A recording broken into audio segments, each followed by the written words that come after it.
Hey y'all, and welcome to Politibrawl.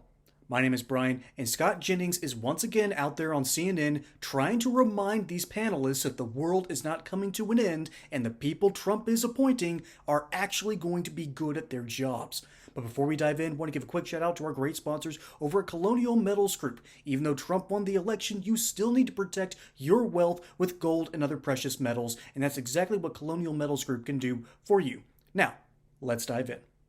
The other part of it is that he has the ability to just appoint the people he wants to do these things, and that's literally what he is doing.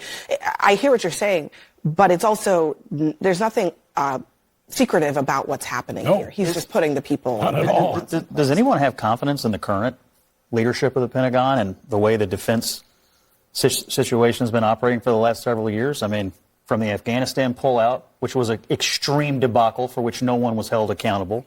We've had spy balloons flying over the United States. We built a $300 million pier as a public relations stunt, which wound up killing an American service member.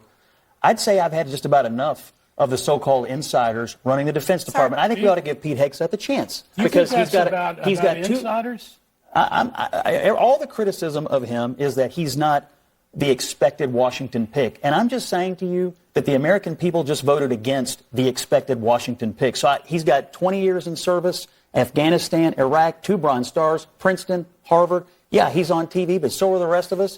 By the way, I think he ought to be given a chance. That list you just gave is really interesting because you highlighted a bunch of things that the civilian leadership of the country decided on, and the military, their job was just to execute. They execute. How did it go? I'm just saying. How did it go? In terms of the decision making, you're assigning decision making responsibility to the military over things that civilians were responsible for. So you make a good point. The civilian leadership made decisions, and then the people they put in charge of the Pentagon carried it out, and it was all pretty much a disaster. So now we have a new president who I think got elected in part because of some of those disasters, and he's going to put in some of the non-insiders in charge of not just this agency, but a bunch of them. Now, look, they've got to perform. They've got to perform. I mean, we got 53 U.S. senators that are Republicans, and Pete Hegseth, he's an American hero. The man won 2 Bronze Stars for his service, and he's been a champion for veterans. He's going to have to go up there just like everybody else and prove his knowledge of how to do this job. He's not immune from that, but we ought to give this man a chance, in my opinion. Amen.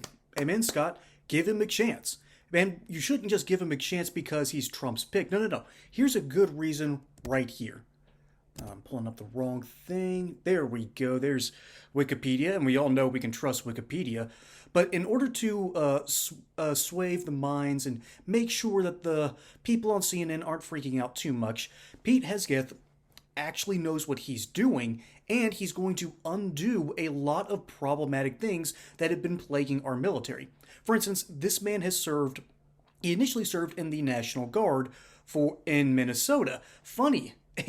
And then he actually served in Guantanamo Bay. So he actually had to stare down a communist power with the rifle pointed at him when he would take his infantry platoon on the rounds around the grounds. And so he actually has been in tough situations, unlike Tim Walz, who ran at the first sign of trouble in order to become a politician. So at least someone from Minnesota has some actual integrity for the military. Hey y'all, I'm not exactly looking at retirement anytime soon, but my parents are, and friends of my parents are, and I'm sure either you or someone you know is looking at retirement and wondering, what do I do? How do I help prepare for this in this economy with this terrible president and with a vice president who basically coup d'etat him and is now looking to run for president herself? How do you protect against this? Well, simple. You go over to my friends at Colonial Metals Group. They quite literally have something called the Retirement Package Plan. This plan backs your wealth with gold and silver accounts. And furthermore, you will have direct access to these accounts. So you're not at the whims of Wall Street. You're not at the whims of inflation. You are in command of your own destiny. As a bonus, qualified applicants can receive up to $10,000 in free silver, plus a couple of other little goodies that they're going to package up for you, and you're going to be able to protect your wealth and your retirement. So go over to this link in the description below at colonialmetalsgroup.com or call this number 800-203-0422 and see how they can help you prepare for retirement today by backing your account with gold and silver. Don't delay your retirement, folks. Protect the money that you earned with Colonial Metals Group. They're here to help. So, this is what Pete Hegseth has written. Let's see, In the Arena in 2016, American Crusade in 2020, the one that I've actually read, Battle for the American Mind, Uprooting a Century of Miseducation, a fantastic book that basically breaks down how bad our education system, and if you know my channel, I harp on this all the time, and I love drawing on this book. And then the big one, I think one of the two real reasons that Hegseth has actually been appointed to this position. The War on Warriors, the betrayal of the men who keep us free. So what is the importance of that book? That one is basically saying that we need to protect our veterans, and we've done such a terrible job at that. Ultimately, the real biggest reason, there are three, not two, but three. The second reason is he applauded Trump's decision to airstrike Soleimani back when he was the top Iranian general, after that Iranian general had just gotten a huge surplus of money from the Obama administration to carry out terror plans across the globe. So that is a big reason, because Trump is a big loyalty guy. If you're not loyal to Trump, he's not going to trust you. That is one of his flaws, but you know what? If you show that sort of loyalty through competency, I'm okay with it. Going to be completely honest. Even if you've kissed the ring and, if you're actually competent at your job, I don't care that Trump considers loyalty above all else. Because what I care about are results. And what we've seen from the last Secretary of Defense, Lloyd Austin, his number one priority was the wokeification of our military. He cared more about trying to get more LGBT individuals, and even said, hey, you know what? I think it's a good idea if we pay for trans soldiers' surgeries. That's how bad the military recruitment problem is, that they think that the best idea is to go out to other communities that don't have a history of serving in the military. I know the gay community has a bunch of those. Rob Smith is a huge example.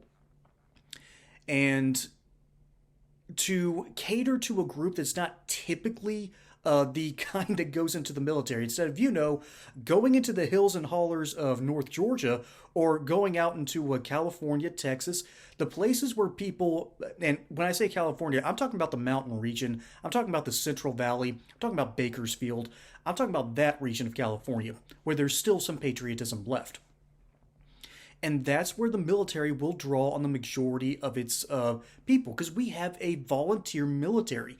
And to have the number one military power in the world with an all-volunteer military speaks volumes as to who we are as an American people. And Pete Hegseth understands this. Lloyd Austin did not. He didn't understand what made America America.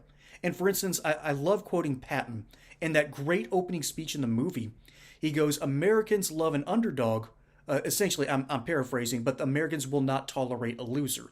That underdog has to win. And thus, since we also love our winners, we also love, or at least the majority of the nation at the time, loved the New York Yankees. We don't really like them that much anymore, even though they just won the World Series. And as a Braves fan, that just breaks my heart. You can see the Braves fan stuff up here. And ultimately, that understanding of the American people, that we love our underdogs who win, but we also love our winners. There's a reason why America historically loved the New York Yankees. And I know I'm sort of repeating myself here, but I want to drive that point home. Pete Hegseth sort of understands that better and can recruit better because of it.